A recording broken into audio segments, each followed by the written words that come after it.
Good evening, good evening, good evening. You're locked into another episode of the Red Sea podcast. Today it is the Fab Four as we look forward to the AC Milan Champions League game under the lights at Anfield. Guys, we know what the lights can do at Anfield. We've witnessed some amazing nights of football there. Barcelona put to the sword, Dortmund put to the sword. Is it going to be another major European scalp for Liverpool? The Harvey Elliott makes a few changes happen within the squad, and we're going to discuss those today once we go live. Also, I'm pleased to have our co-hosts and sub-hosts in here as well. SS, Statman Stubbs, and Courtney B. Guys, it is the Red Sea podcast. It is the AC Milan preview. It is the Fab Four as we go live.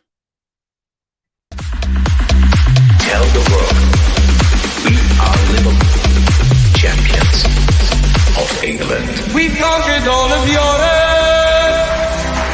We're never gonna stop. From Palestine to Turkey, we've won the fucking lot. Got Paisley and the Shankly, the fields of Anfield gold.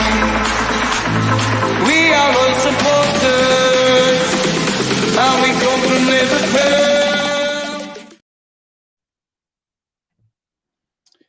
It is so good to be back live with my team. Guys, how are we feeling? Good, especially after tonight's results. Yeah, definitely. Some of us are still on mute though. But no, it's been absolutely fantastic. I mean, Ollie at the wheel or not. Chelsea Car's almost, got no wheels. Yeah, Chelsea almost struggling to break down Zenith. And do you know what? I'm here for it. I've seen so many people on Twitter talking absolute slander about how Liverpool struggled to break down the low block. Chelsea struggled to break down Zenit St. Petersburg, which were a low block, and got lucky with a goal. I'm not being funny. When you're seeing your average defender in Rudiger have to run through the whole entire team and let a shot off, at which point you had no shots on target, you're in no position to talk to Liverpool Football Club. But we are not here to talk about Chelsea. We are here to talk about the big fish to fry, which are AC Milan. AC Milan are the creme de la creme of European football, and our rivalry and tussles go a long, long way back, namely to 2005, where we were the victors and they got their revenge in 2007. But we'll talk a little bit about that later on in the show. But first up on the agenda is the recent head-to-head. So I'm going to hand over to my fantastic sub-host, SMS, Statman Stubbs, the man with the know-how, the man with the stats. Hit the viewers with the latest in terms of the AC Milan Liverpool head-to-head. Yeah, so we've only played each other twice in competitive fixtures, both being Champions League finals. Like you said, 2007 on the 23rd of May, unfortunately we got beat 2-1 and Inzaghi scored both the goals. Dirk Kuyt scored a consolation, and obviously most famously the 3-3 draw, come back from 3-0 down. Gerrard, Smitha, Alonso, and then obviously win 3-2 on pens. But we have played them in two pre-season friendlies, both being 2-0 victories as well. But in the International Champions Cup, I believe it was. But yeah, both competitive games have been in finals. So this is the first game outside of a final that we played against AC Milan, and I'm quite confident going into it. I'm feeling super confident as well, and thank you for those stats. I mean, SS, you got to go into this fixture thinking that AC Milan aren't the AC Milan of old. They're not the Kaká, the Inzaghi, the Crespo, the Shevchenko, the Dida, could name them off, the Cafu, the Maldini, the Gattuso, the Seedorf. Oh my God! Ridiculous. They were under Ancelotti. Look, credit where credit's due. They were probably the best team in world football at that point, playing that kind of 4-4-2 diamond, which became so renowned under Ancelotti. They even had David Beckham there at one stage. Ronaldinho as well, bit of a sponsor. Yeah, Ronaldinho for a little swan song as well. I think Robinho Robinho went did there play, also. So Ronaldo. and yeah, that's what I'm saying. So they've had some of the world's best playing in their team, but that 4-4-2 diamond was probably the first time that European football had seen that kind of shape and that kind of formation. Ancelotti at the time, a young Ancelotti, was just insane as a coach, and making all the way to that Champions League final, he came up against a powerhouse in Steven Gerrard, who was at the peak of his powers at that point. I mean, what's your thoughts on current AC Milan, and do they have the know-how, the craft to beat Liverpool tomorrow at Anfield? I mean, yeah, I mean they love a legend, don't they? Blimey, you know, the amount of legends they've had in their team, and you know the names you were rolling off there. I think 2005 Milan is probably the best 11 on paper I've ever seen in my life in world football. That's international and club football together. The best 11 players in the positions, all on the same pitch at the same time on the same teams. Just absolutely ridiculous. And you look, just touching on SMS's stats, you look at the 05 team of Liverpool, and let's be honest, it's bloody shambles, isn't it? You know, Jimmy Traore and you know some of the players in that team, Harry Kewell. How on earth we've won that game at all? Yeah, let alone being 3-0 down in that game, dead and buried at half time. But looking at 2021, you know, Milan were in pot 4 for a reason. They kind of remind me a little bit of Arsenal. You know, you see the name Arsenal, but when you actually look at the lineup and the 11 players, they're not that great. So, you know, we're looking at this game as a big Hollywood fixture. You know, big 2 massive, 13 Champions Leagues, European Cups combined with the 2 teams. So, you know, once you look at the 11, you know, Zlatan's out. You know, they've signed Giroud. They've got Frank Kessie. They've lost Donnarumma. So they're very much a team that's lost their best players. And, you know, they're having to sign older players because the budget's not quite there. You know, they didn't really, you know, again, the names that you read off there, they pretty much all got to about 37 at the same time, all retired at once. Yeah. And they were like, oh, the team's gone. So they, I think they sold to Chinese investors and ended up going crazy and spending so much that they went into, you know, financial fair play and had to kind of start again. But yeah, like you say, this like SMS said, this Milan team is the 4th seed in this pot. I think they've got a shout of 3rd, but I think us and Atletico should be winning the majority of games. And obviously, with us starting tomorrow at Anfield, what better way than to kick off with 3 points, really? Yeah, you make some good points in there, and you're right with the historic team. They all tipped 35, 36, 37 respectively.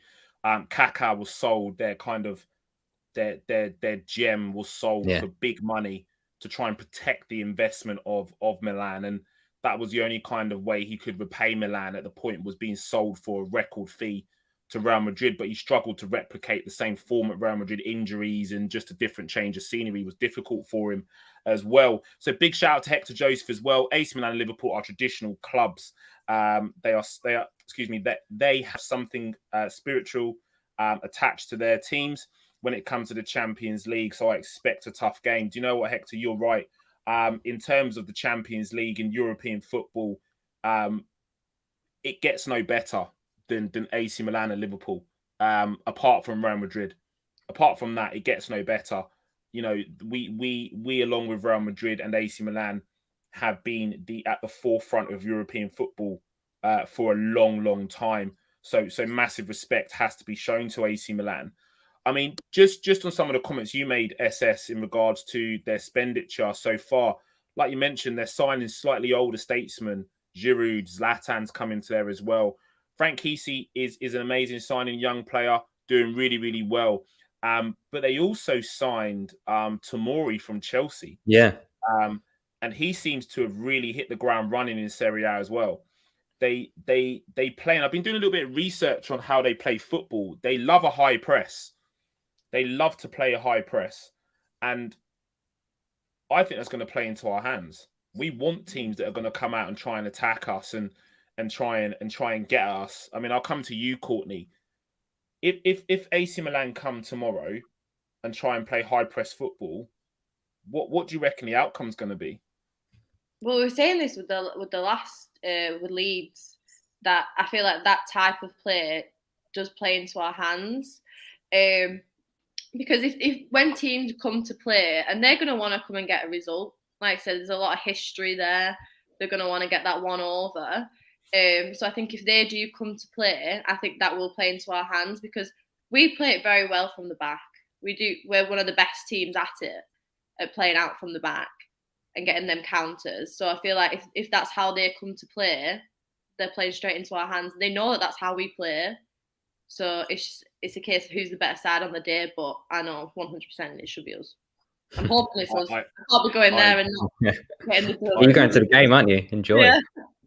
I agree. I mean, Anfield under the lights, you can't expect anything but a win. As I said in the intro, many teams have come to Anfield, big teams, Barcelona, Dortmund, and they've just been put to the sword.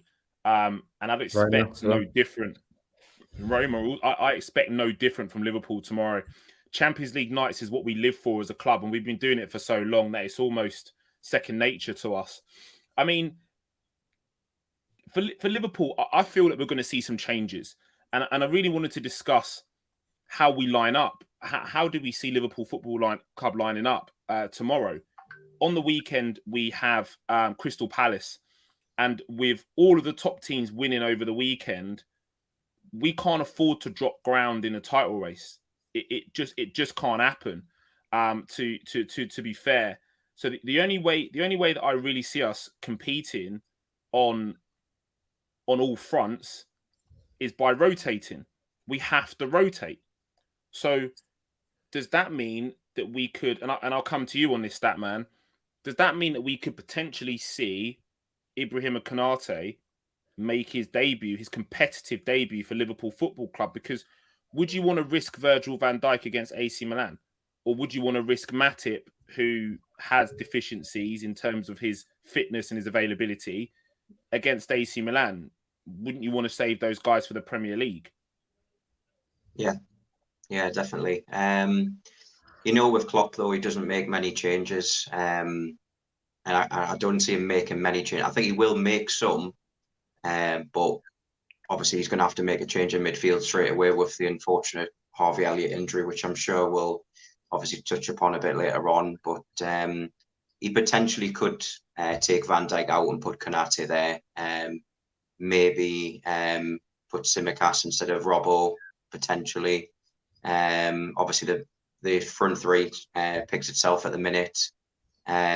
So yeah, I mean, I'd maybe say three changes. So possibly, like I say, Tsimikas for Robbo, maybe Konate for Van Dijk, and probably Hendo come in for Harvey Elliott, who played on Sunday. So there would be my three I would change if he is going to change any at all.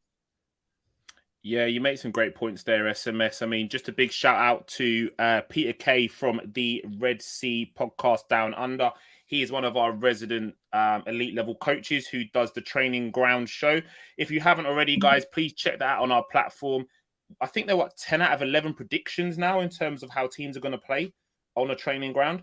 So, guys, we have top pro coaches giving top content on our channels as well. So make sure you go ahead over and check that out. But great comment from Peter Kay as well. Sandro Toloni, Theo Hernandez, Brahim Diaz, all top quality players. Diaz is a top 10 in Serie A in one-on-one attacking duels and 2 on build-up goals. Brahim Diaz was from the Manchester City Academy, I believe, and then was transferred to Real Madrid as well. Didn't quite cut the mustard there, obviously. So now he's popped up at AC Milan and seems like he's absolutely destroying Serie A. Which is good as well. Guys, look, from my perspective, and again, I just want to come to you on this, Courtney. Rotation is going to be key. I want to see Konate come in. I want to see Virgil van Dijk rested, because for me, of the two fixtures, Palace is the harder game. Respectfully to AC Milan, Palace is the harder game. Palace, for me, is the more important game. With the way the league is at the moment, and we haven't seen for a long time four potential contenders, 4 strong contenders in the Premier League. Manchester City, we know what they bring. Manchester United have gone out and brought arguably one of the best, if not the best, out-and-out goal scorer in world football, the most complete poacher in world football in Cristiano Ronaldo. Guys, we're a Liverpool podcast, but we have to give Ronaldo his flowers. He's an absolute goal machine. 2 on the weekend and 1 tonight in 2 appearances for Manchester United, or 2 return appearances for Manchester United. That's insane. That is insane. So they're challenging. Chelsea have gone out and blown 100 M's on Romelu Lukaku, who also popped up today with a goal. Again, I think he's 3-3 for Chelsea. So for me, Palace is the most difficult fixture. What's your thoughts, Courtney? Yeah, I mean, I do agree. I think in terms of the momentum as well that we want in the Premier League, it's good to have those back-to-back wins. Because like you said, there's a lot of contenders. I think with Ronaldo, I think he's already regretting his decision, to be honest. I think he's already had enough. I feel like he's going to say, like, what the fuck have I done? I don't think he's happy about it. But yeah, I mean, we do need to rotate, because the last thing you want is injuries. We don't want another injury crisis, because we know how that ended up last season. So we do need to be cautious of that.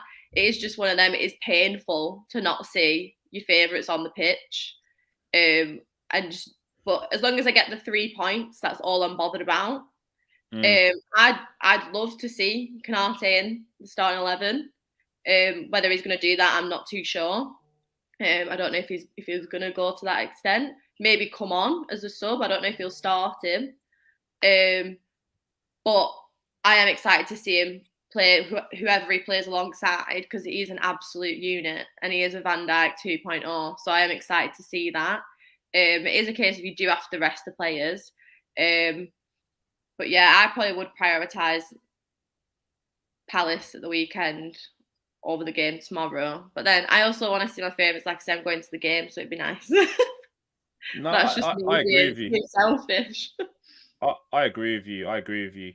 And you make some interesting points there in regards to players that we want to see play for Liverpool Football Club. We know who our starting 11 is on any given day. The starting 11 picks itself.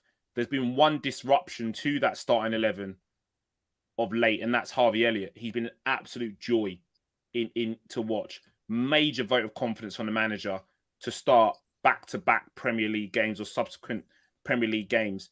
That shows you the kid's got something about him. You know, he's almost in that Coutinho mold where he's knitting things together. He's getting into pockets and playing and having that link up with Trent and Salah along that right-hand side of that midfield 3. And it's been a joy to watch. I mean, Coutinho played today and Barca in the absolute mud. So that shows you where Harvey Elliott's at in his career trajectory. I enjoyed that result, if I'm honest. Yeah, I enjoyed that result, and I'd like to quote from our very own Jurgen Klopp quote book: "Stay and they'll build a statue of you. Leave, and you'll just become another player. You're just another player, Phil. Yeah. You're just another player, mate." And even though the great Lionel Messi has moved on to pastures new PSG, he obviously saw that the writing was on the wall for Barcelona. Philippe Coutinho has not been able to step up and even remotely fill half of those shoes. You would have thought this would have given him a bit more exposure to actually go out and showcase what he can do and step out of that shadow. So far, nah, in the mud, mate. Got Luke de Jong up front. What's that about? That's what I'm saying. Luke de Jong. Isn't he at Newcastle, that man? Yeah, it was, yeah. Yeah. You sell Griezmann back to Atletico, and then you go and get Luke de Jong. I understand they got to balance the books. I'm all for that because we've got FSG as owners, so we know about balancing books. But mate, that's the demise of Barcelona. Jesus, sure. Never in my lifetime did I think that we'd be seeing that to the extent that we have done. But guys, we're just going to jog it on slightly, and I want to get into some of the key threats before we delve any deeper into the Harvey Elliott conversation, because I want to leave that to the back end of the show, because I think there's a good debate to have on that and our thoughts on that, because it's the first time we've met since the injury. But just on Milan quickly, key threats. News broke yesterday that Zlatan Ibrahimovic,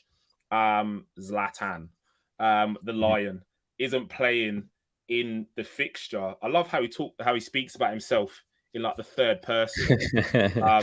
Yeah, Zlatan does not do trials. Zlatan doesn't do that, and Zlatan this and that, so on and so forth. Like, is he still the force that he was? Because again, on his day, he was one of the most beast, like a beast. I remember. Do you remember? Did you watch the goals he scored in the MLS on his debut? Yeah, ridiculous. Disgusting. Like, it was despicable. Like, it was just total shithouse behavior. It was shithouse behavior of the highest order. How do you come on, score a volley from like 40 yards out, take your shirt off, and just run into the crowd? It's just just shithouse behavior. But is he on that same level? Could he have had that same influence on this AC Milan side against Liverpool? I don't think so. But a player they do have in their ranks, Statman Stubbs, is Olivier Giroud. Now, he's a goal scorer. He knows where the back of the net is. But is he going to give... Let's say Virgil does play. Yeah, is he going to give Virgil any problems? I mean, obviously, aerial, that's his only threat, really. He's got no pace. I mean, my left finger's faster than Giroud. So... but no, I think the only threat he has got is aerial. That's all he's got. And whoever does start, if it's Konate, if it's Van Dijk, if it's Matip, they can more than deal with that. We haven't got to worry about pacing behind. I wouldn't have thought in this game. And like you say, the Palace game is more about pace. That they've got players who can come in from behind. So definitely for me, I wouldn't be worried about Giroud. Isn't he just coming back from an injury? Who, Giroud? Yeah. Yeah, he wasn't in the match day squad at the weekend. Yeah. They had Rebic up front, so I think the manager was saying today was going to choose between the two. So you're right, yeah. He could be resting him, couldn't it? We know what managers are like. They throw these little curveballs and saying, "Oh, he's not fit," and then before you know it, boom, he's in the starting lineup. Like, we didn't see that one coming. So I'd expect Olivier Giroud to play. There's a great comment in here as well from Sam. If we stop the service to Giroud, you win more than half of the battle with him, to be honest. You make some great points. You're right. SMS's Fingerverse. Giroud is a race I want to see. I'm here for it, PK. I'm here for it. I really, really am. Big shout out to PK as well from the Red Sea podcast Down Under. And guys, if you are in here as well and you haven't already, please give this video a like. Please head over and press the subscribe button and the little tiny bell button next to it to make sure that you do not miss any content from the Red Sea podcast. SS, I'm going to come to you next. You've been quiet, not your usual. You skipped me last time on the roundabout. That's why I've been quiet.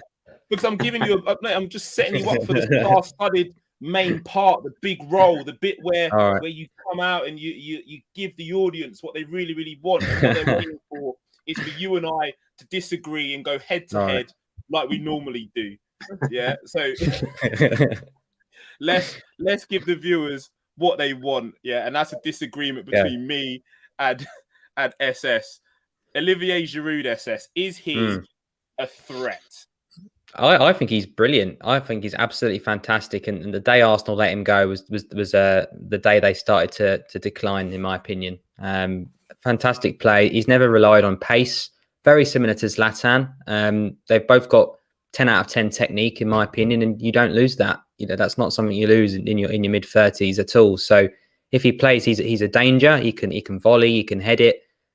He can score from pretty much anywhere, really. Obviously, he's not got the pace, but you know, he's dangerous in and around the box. You know, we need to keep an eye on him if he does play. But you know, going back to the lineup, it's what a lovely position to be in after last year. Like, we don't actually know who's going to play. You know, James Milner could get chucked in, Chamberlain, Keita. You know, the front three, as Statman says, pretty much picks itself. But you know, we've got 4 centre backs, and realistically, you wouldn't put your money on and you wouldn't pick any 2 with any confidence, would you, for tomorrow's game? So it's an interesting one. I think Palace, bearing in mind it seems to be, you know, obviously 7 days since the last Premier League game, you would expect, you know, most of the first 11 to play in that. But I think we might see a few surprises. He might play, you know, maybe half the first team tomorrow night and a few surprises, and then half the team against Palace, because other than the 3-0 win against Spurs, which was a little bit a surprise, they've been pretty average, haven't they, really? And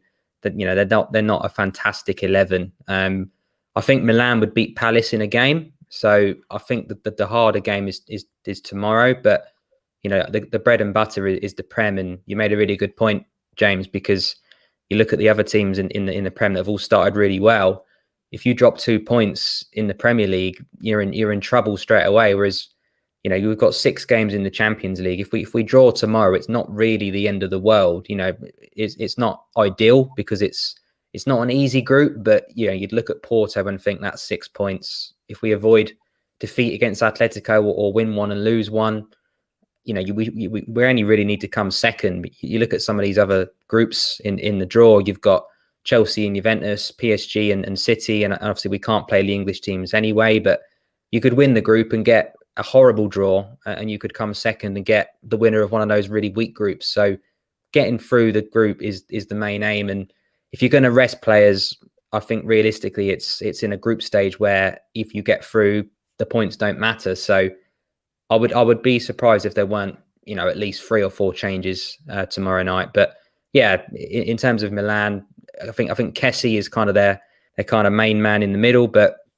whether it's Giroud or Rebic, I would back any of the 4 centre backs to kind of deal with them. But we need to start getting the minutes, don't we? You know, Gomez and Konate haven't really featured. I think Gomez had a very small cameo in one of the Premier League games off the bench. But you know, we said at the start of the season, didn't we? We were trying to predict the back 2 that would start, and you know, it's Van Dijk and Matip was great. We weren't sure if Van Dijk would be back straight away, but he was. But I think realistically, you know, Jurgen Klopp and the team are going to be looking and thinking, you know, we've been very lucky. They've both come in. They've both played really well. You know, they've avoided injuries so far. He had a little knock with Holland, but, you know, he seemed to shake that off pretty quickly. But, you know, we, like Courtney said, we don't want to get into the same position again as last season and overplay them and get little niggles and knocks, because, you know, all 3 of them were out for long periods. So I think the rotation starts now in that position, and hopefully in the midfield as well.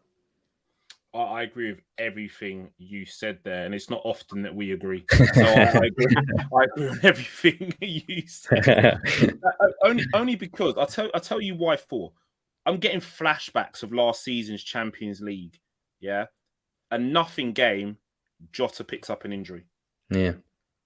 Do we want to see that happen again? It worries me. It disturbs me that at the moment Firmino is taking part in light running and light ball work at the moment, so he's on the way back. The injury isn't as worse as we had initially feared, so that's positive. But other than Jota, Mane, Salah, Firmino, there isn't anybody else. I'm sorry. You can turn around and talk to me about Divock Origi, but we've shown our hand with Divock Origi. He wasn't even in the matchday squad. He didn't even make the matchday squad. We went into the game against Leeds without a recognised striker on the bench. So that tells me if you're Divock Origi, that's a case of get the hint, mate. I think they've named 2 goalies on the bench over Origi at the minute. Yeah, they did, didn't they? Exactly. That's a case of get the hint, mate. Your time's up. It's time for you to start looking for another club. You can leave on a free if you want to. Massive shout in the comments here from Sean Barker, the Ox, mate. If I see Ox, do you know what? I'm gonna go back. I remember when SS and I spoke about this, and SS was like, "I want Ox nowhere near the false 9 position," and I was like, nah, give him a chance. You know, he's a player, he's got a bit of quality. He can do this and that. And he done a little few bits in pre-season. I'm going, yeah, look, see, he can do this, he can do that. Mate, he came on against Leeds and looked like Bambi on ice. Like, it was atrocious. It was a fucking mess. It's the Arsenal syndrome again, though, isn't it? He's you know, his flexibility is becoming his weakness, his Achilles heel, isn't it? Because he can't nail down a position. That, you know, he ended up being right wing back for Arsenal, had, you know, moved on. And for here, you know, he was a wide player. Then he decided he wanted to be part of the midfield 3, and now he's a false 9 because he can't consistently nail down a position because he's so inconsistent. Yeah, but again, you've got players which have had careers or in different careers because of their versatility. I would say James Milner is one of them. Because of his versatility, he's played everywhere. But he's consistent wherever you put him. That's the difference. Exactly. And that's the difference. He is, he played left back for a season. Sensational. Brilliant. Sensational at left back. He then pops back up in the midfield. Sensational. When he first came to Liverpool, he was playing wide right. Sensational. Yeah. Every single week, he gives you 7 out of 10s minimum. 7 out of 10s. One of my best coaches that I ever had said to me, if you can produce 7 out of 10s week in, week out, you'll become a Prem footballer. Because that's all it is. 7 out of 10s. Be Mr. Consistent. Be Mr. Consistent. Whereas some of our players, like Divock Origi, of late and last season, have been consistent, but consistently shit. There's a difference. Yeah, there's a difference. Right, I'm pulling no punches. Hector Glossip in here as well. Origi, the legend. I love him. Look, this is not a slur and a target on Divock Origi's status as going down a Liverpool folklore. But when we needed him the most last year, he couldn't score a goal. He decided to try the outrageous finish and try and stick it top bins in an open goal when he could just slip it down the side of the keeper and he hit the bar. That just shows me where you're at the moment, Divock Origi. And again, I'm not trying to, get at him and whatever not. I respect what he's done. Champions League goal against Spurs, Champions League goal against Barcelona, the Everton goal he scored. There's numerous important goals he scored, but your time's up, mate. Your time is up. Anyway, I've got tucked into Divock Origi and Alex Oxlade-Chamberlain a little bit too much. Yeah, let's jog it on slightly. And Courtney, I'm gonna come to you as well. A little trip down memory lane. Now, Courtney, you probably being the youngest of the group, where were you in 2005 when Liverpool were absolutely slaying AC Milan in a Champions League final? Do you know, me and my dad were trying to talk about this earlier. I can't remember. I don't even know if I watched the game. I think I was probably about 6 or 7. I used to hate football. When I was like really, really young, I hated football. Me and my brother would fight about football all the time. God. And then I ended up playing it, and then that was it. Excuse me while I go and slip my wrist because I just figured out how fucking old I am. Courtney was 6 or 7. God, what were we, James? 14 or something? Yeah, I think, what am I now? 32, 2005. You do the maths. I think we were 14 and 15, I think, me and you. Yeah, 14 and 15 respectively. But yeah, I remember where I was, but I'm going to come to you, USS. Where were you on that day? I was at home watching it with my dad. And yeah, obviously 3-0 down at half time. You have that 50-50 of do I turn it off or do I keep with it? And obviously being a Liverpool fan since I was about 6 years old, and it took, near on 10 years to get to the peak of club football, I thought I'll stick with it. If we lose 6-0, what am I gonna do better for the next 45 minutes? I might as well watch it. So one of my good friends, a fellow Liverpool fan, decided to switch it off after punching a hole through his wall and then putting a poster over it. So yeah, 3-2 in the second half. I dropped him a little message and said, don't know if you're watching, but I'd recommend switching it back on. And yeah, like you say, the rest is history, isn't it? But I mean, the most dramatic Champions League final I'd ever watched was actually the first one up to that point in '99, the Bayern Man United one. That was the first one I ever watched. And to be able to actually top that in terms of a story of a match, it was almost a Hollywood movie script, and it was almost so Disney that no one would believe it. But yeah, crazy game, and I'll never forget it because it's the first major trophy that we ever won in my fandom, really. I mean, 2001 was special. We got a treble, not the treble, and the FA Cup at the time was seen as a big trophy, but nowadays it's the league or the Champions League, isn't it? So yeah, 05 was a very special day. It was indeed. Guys, in the comments, please tell me where you were on that day in 2005 when Liverpool beat AC Milan on penalties to lift the Champions League. Statman Stars, before I come to you as well, massive comment in here from PK from the Red Sea podcast down under.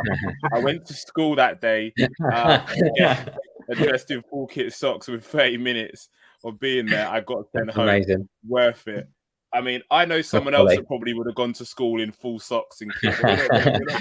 Hands down, when I was 14, mate, that's all I lived in. We're not going to get into that. Does that? I wonder if Peter knows if he shares his name with a Bolton comedian or not. Oh, probably. But SMS, where were you on that day? What were you doing? Well, I think I seem to be the veteran out of all you lot. So I think I was 19. He was having a pint. I was in the pub, and just to me local. But I remember a story because when we were 3-0 down, I was playing pool with my friend at half time and that. And I said to him, I said, well, just you watch. I said, we'll do what we did against Fulham because we were 2-0 down going into that game the weekend before. And obviously we ended up winning 4-2. So I said, we'll do what we did against Fulham. And I was really, really confident going into the game in the second half that we would pull off a shock. And obviously it happened, and I couldn't believe it. I lost my voice. Lucky enough, I was off work the next day. But I would have been 19, and I was in a pub a local pub actually, back in Newcastle. So yeah, it was a long time ago. Yeah, 19. Wow. I mean, where was Thiago's father? Ooh. Yeah, that's what I was going to ask.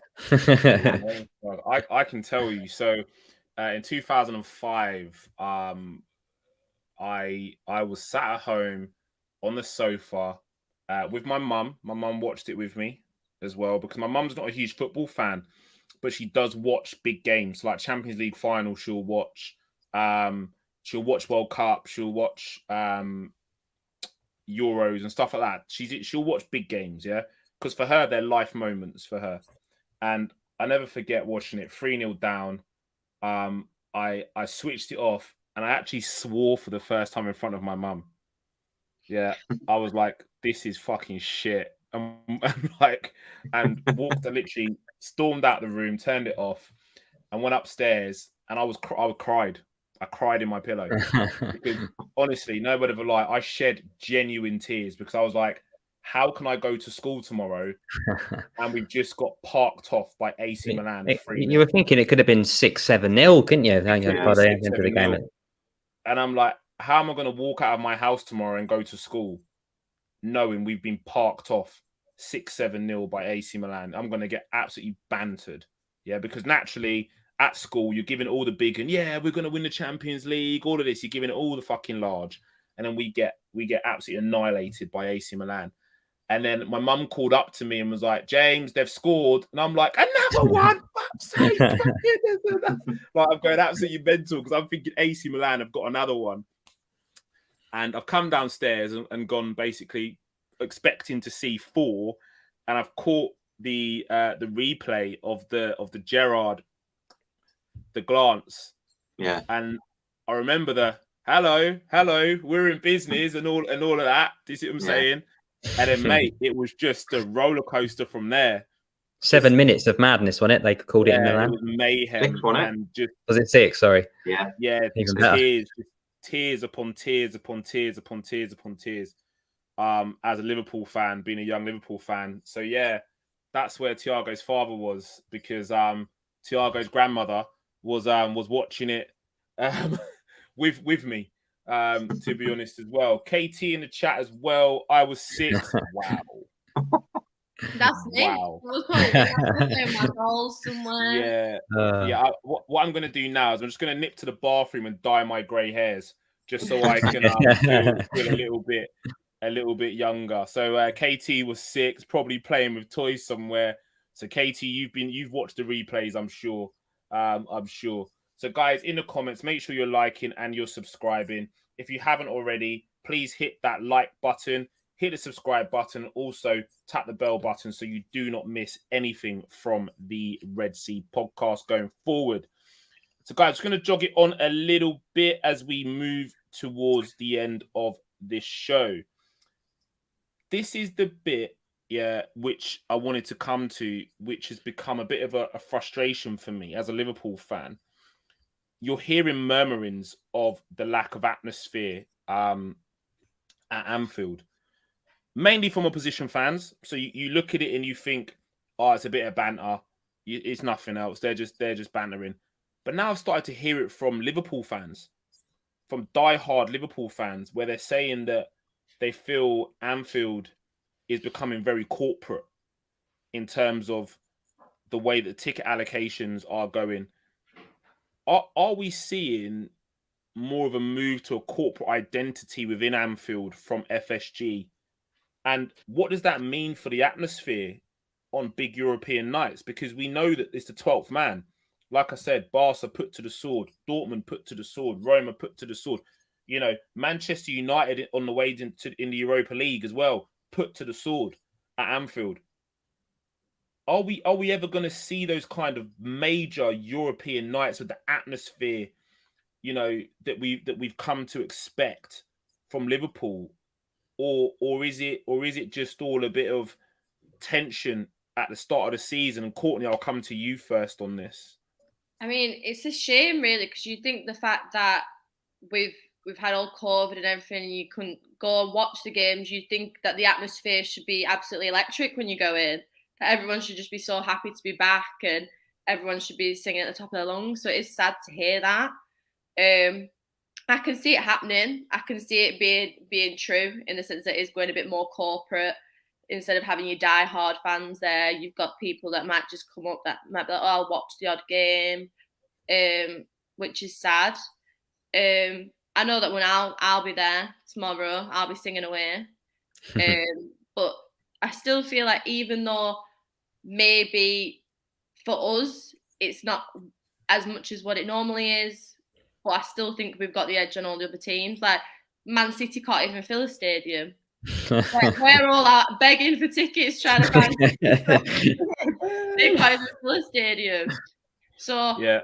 I do think some of it is probably just teams just trying to give us a bit of shit, because we do pride ourselves on being the best fans. We are the best fan base for any Premier League club. Like, and I think deep down they know that as well. I think even like when Klopp, when he's hyping up the crowd and things like that, it's just different. Like when the crowd is truly behind the players, I feel like that's just when we give it that oomph. It's just like a 12 man.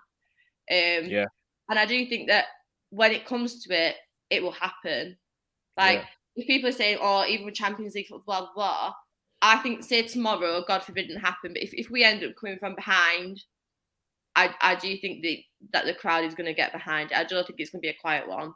I feel like it's going to be like it was.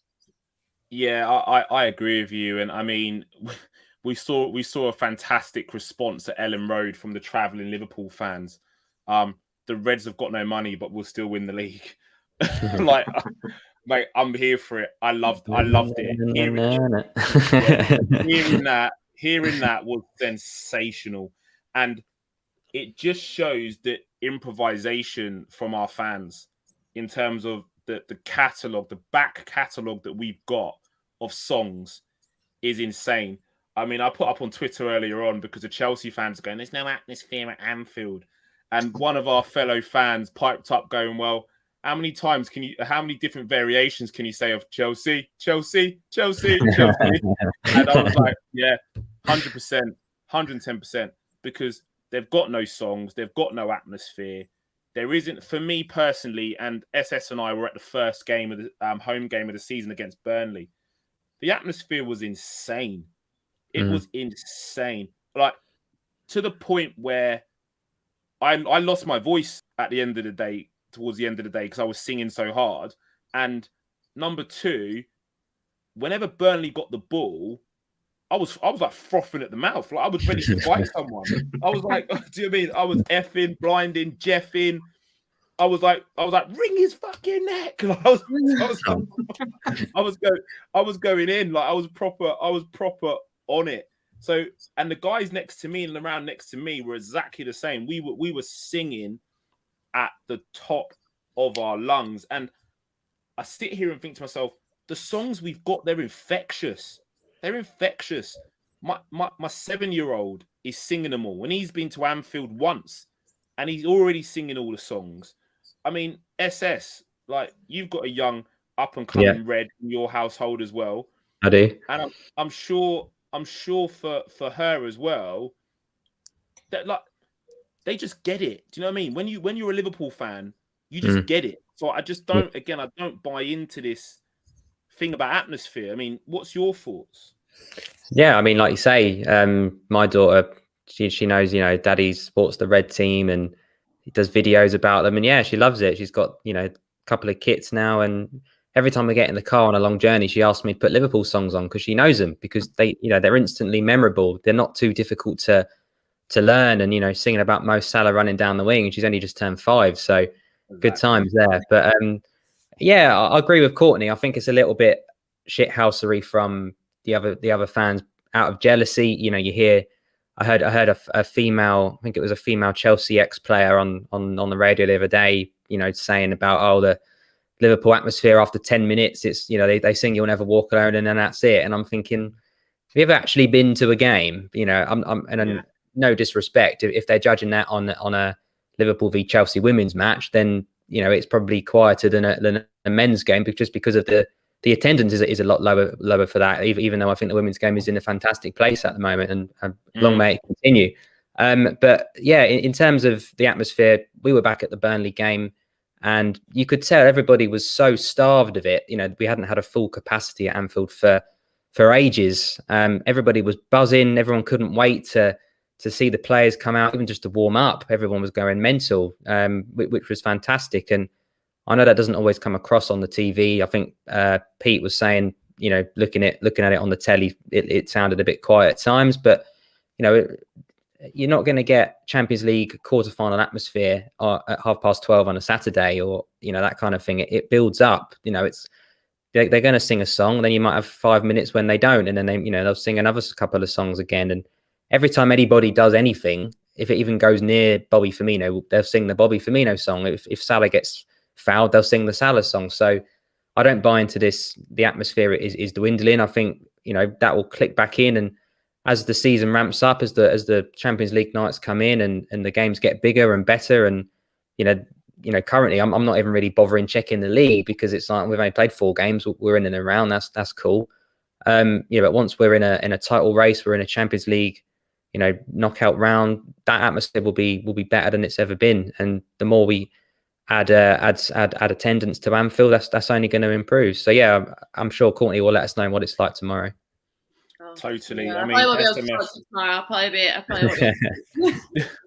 SMS, I'll come to you as well. Just lastly, I remember the atmosphere of the 2014 title running. Yeah, that was insane. That was insane.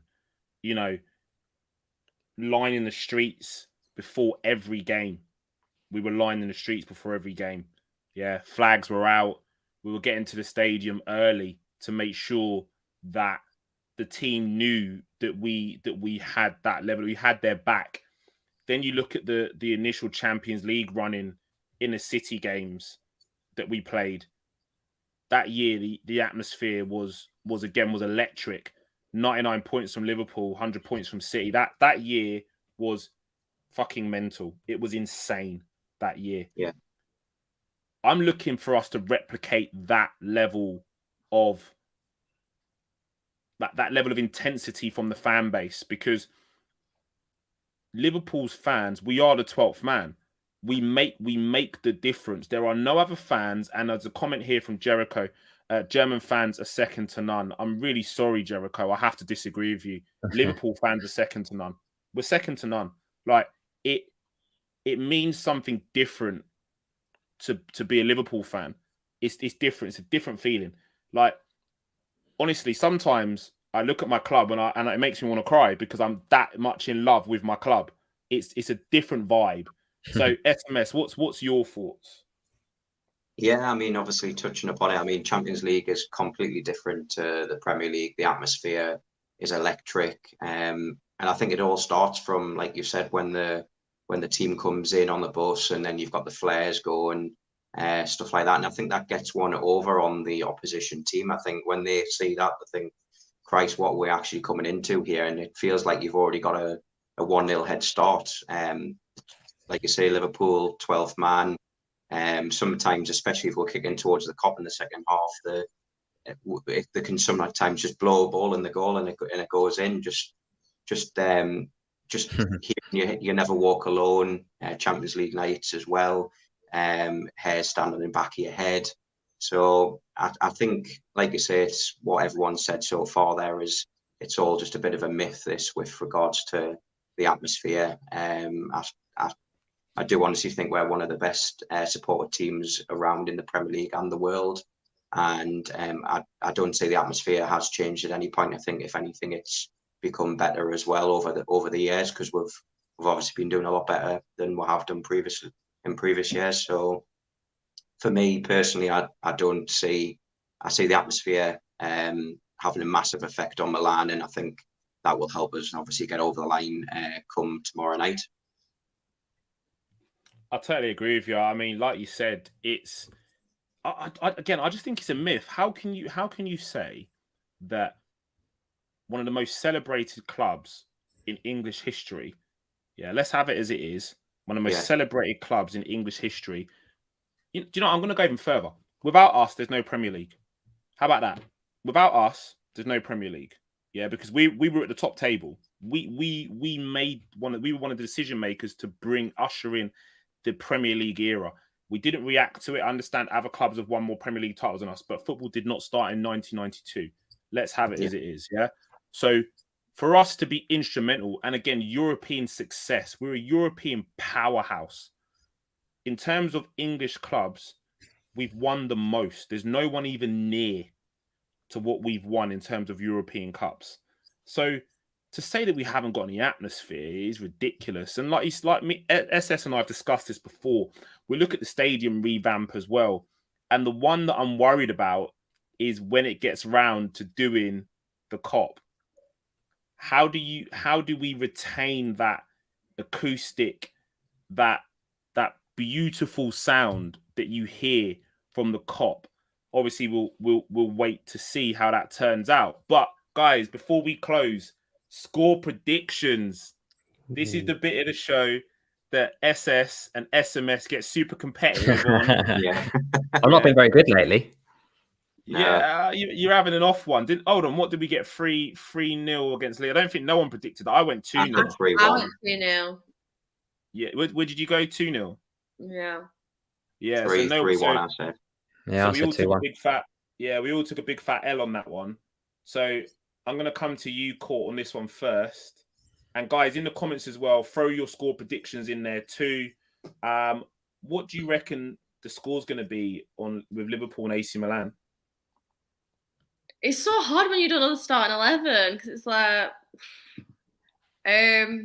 you got guys in the comments beating you to it. Connor's going 3-1. I'm probably gonna say Sean's going 2-0. I'm probably gonna go 2-1. I'd like to say it'd be a clean sheet and be 2-0, but all right, just not knowing the starting 11, I think I'm gonna be 2-1. Okay. We've got some 3-0s in here. We've got another 3-0. Is that your one, James? Somehow we're popping up 3-0 on here as well. You threw that there, didn't you? Yeah, I was thinking that. I'm feeling a bit of a Roma first half blitz. You remember when we just absolutely battered them for 5 and then they got 2 at the end? So I was going to say 3-0 as well. Well, I won't go 5-2. I'd put £1 on it if I was thinking that, because it'd be worth it. Go on, go with your chest. Go on, go with your chest. Nah, I was not 5-2, but I do feel a first half blitz on the agenda. I think we could be 3-0 up at half time, and that could be the final score. 3-0 up. Okay. So, Court, you're going 2-1, did you say? Yeah. SS is going 3-0. Statman, you're going 3-0? Yeah. Okay. This is not fair. You're just going the same now, because then neither of you. I've already put mine in before. Listen. I've put mine in before. I've clocked their little game already, Courtney. I've clocked their little game already.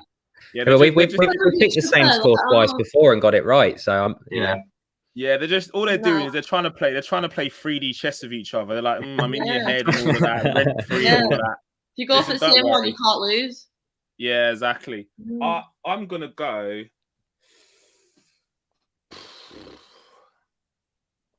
I reckon we rout them. I do. I think we rout them. I reckon we send a real message. Jericho 7-0. He said that earlier as well.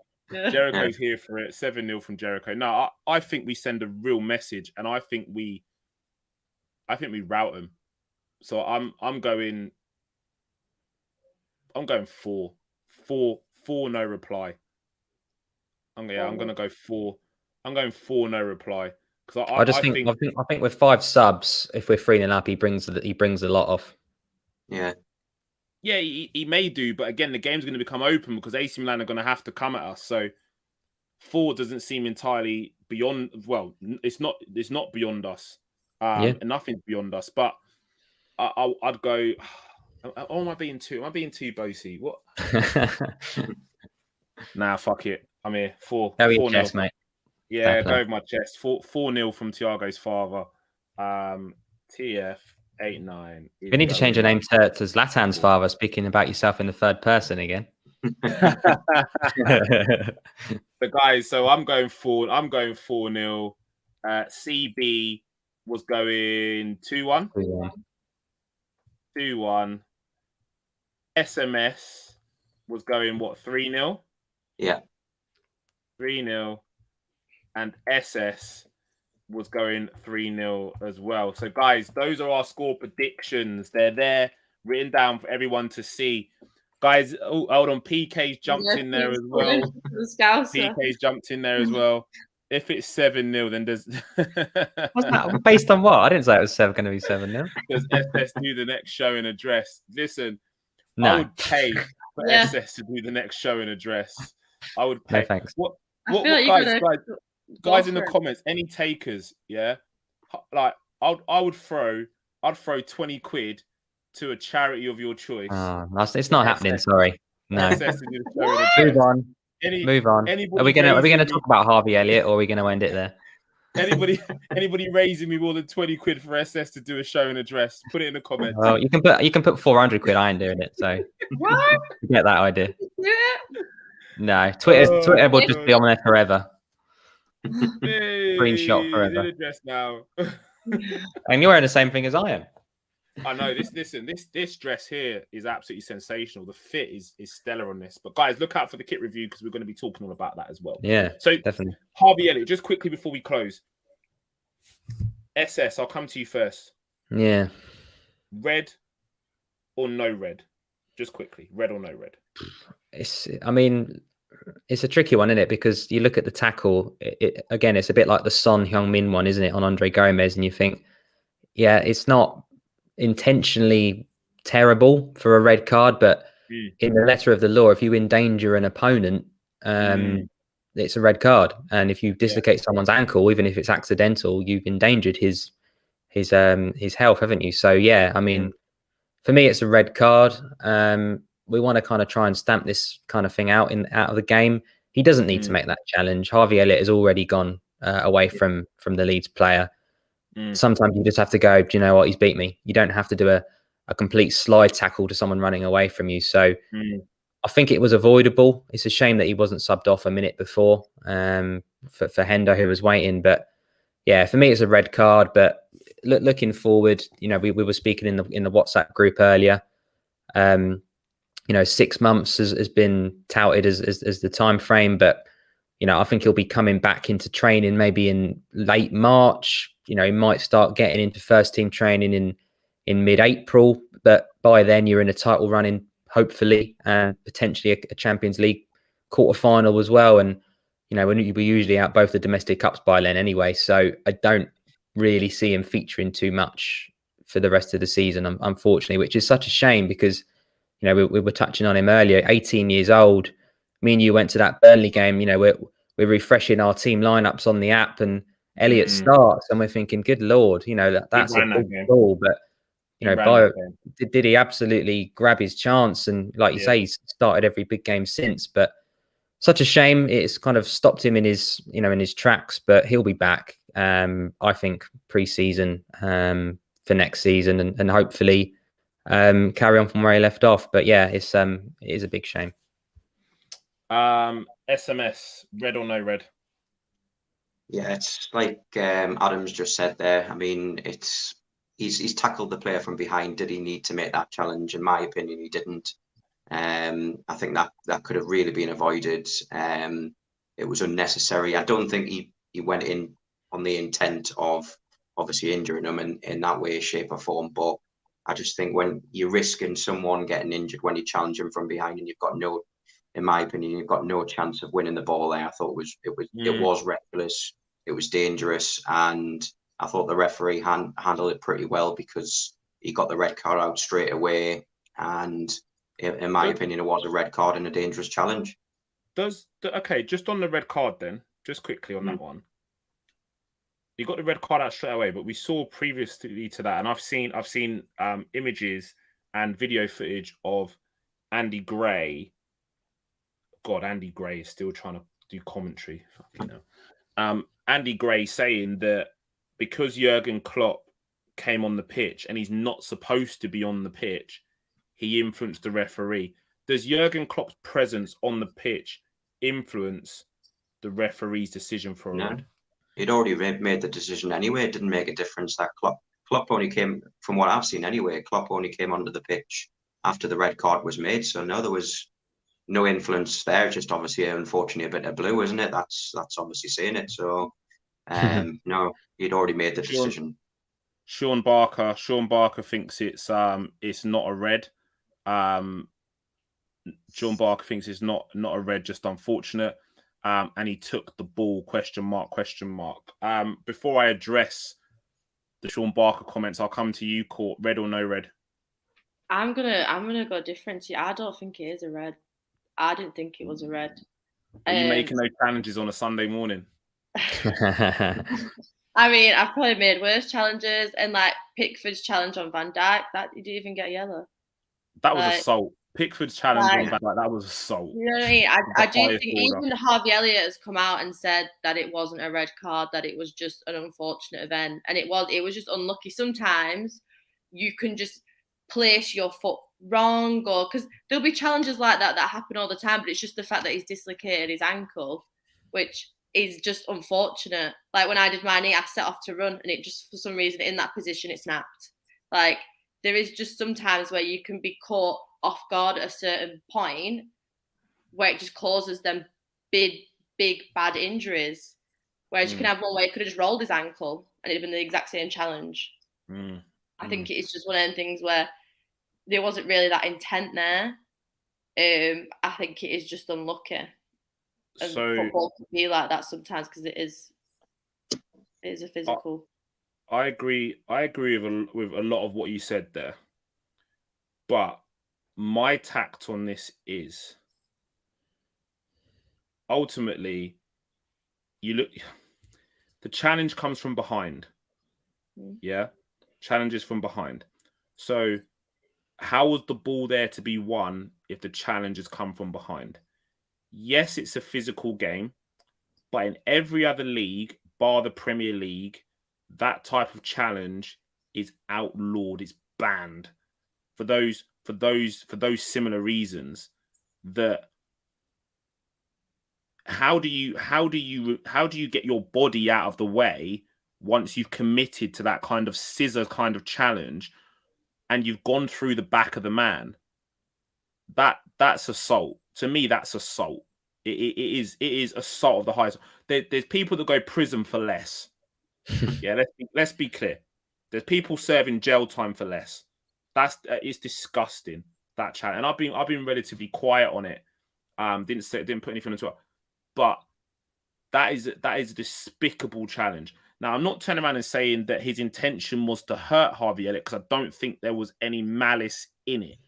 Yeah. But when you go into a challenge like that and the outcome is an injury of that level where a player has dislocated their ankle because the trailing leg has got caught underneath your body, these are football players. They weigh 12 stone. And that's 12 stone of pure muscle and athleticism. If that lands on your ankle, it's game over. My nephew did a similar injury 3 weeks ago, and he did it in the warm-up. They were doing shuttle runs, but piggyback shuttle runs. And my nephew's 15, 6 foot, built like a brick shithouse. Yeah.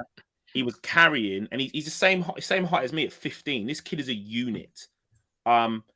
He plays academy ball. He's just been released, and he said, "Look, I want to stay fit. Can I come and train?" Cool, no problem. In the warm up, doing shuttle runs.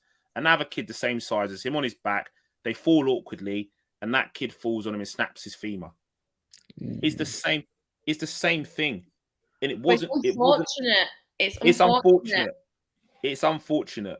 But when that size of a person lands on you, yeah, it's game over. So for me, for the sheer outcome of your challenge, going through the back of a player, number one, and number two, the level of injury that the player sustained, that's a red.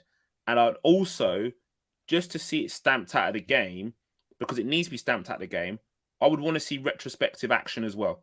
Make an example. Because what that then does is it turns around and says to players, you can't do that. Make an example. Because the league will make examples for far less. Make an example. Yeah? You fine him, you ban him for a sustained period of time. Because what that says to other players is I'll think twice about doing that. I won't make that naughty challenge. Ruin the game. That'll ruin the game. That will ruin the game. I don't think it will. Because players, when you see it, so if you're watching a game of football and you see that when it, say Hendo goes in for that hard challenge at the start of the game, sticks it on him, it gets you pumped up. It sets the momentum for the game. If you're there banning them, you become really strict. They're going to be shit scared of putting a challenge in. Sometimes you've got to do the tactical challenge. You've got to do it tactically. Of course, I've been so many times where I've took a girl out, full on wiped her out.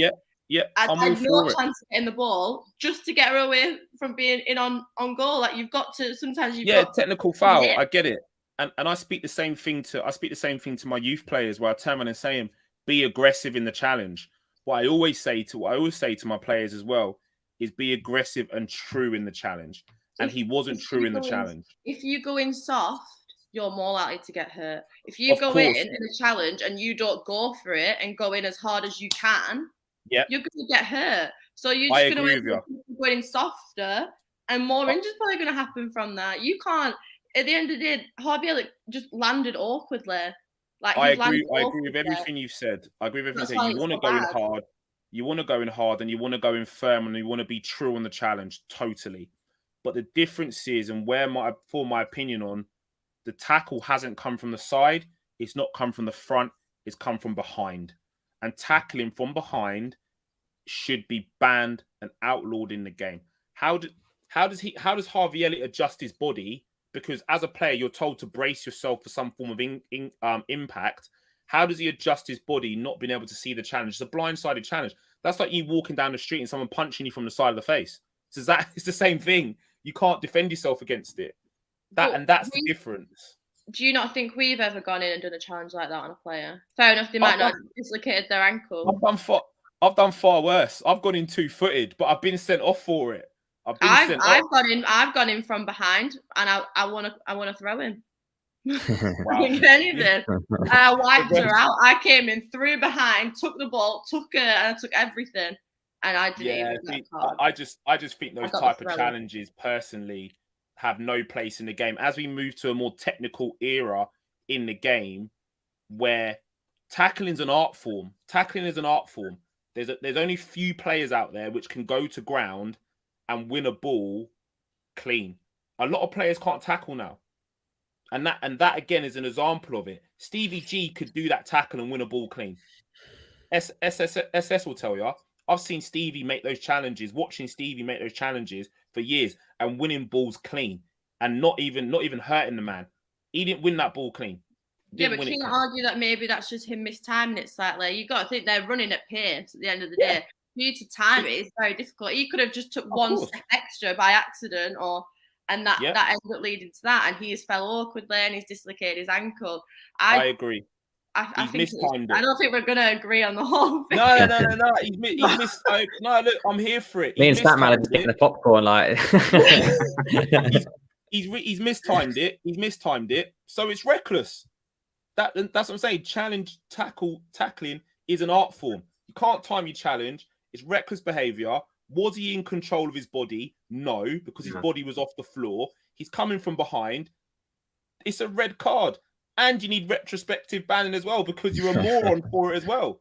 And then the shit, and this is what's even got me wound up even more. The sheer total disgust of the Leeds fan base to then be singing and saying that we're victims and all of this and so on and so forth.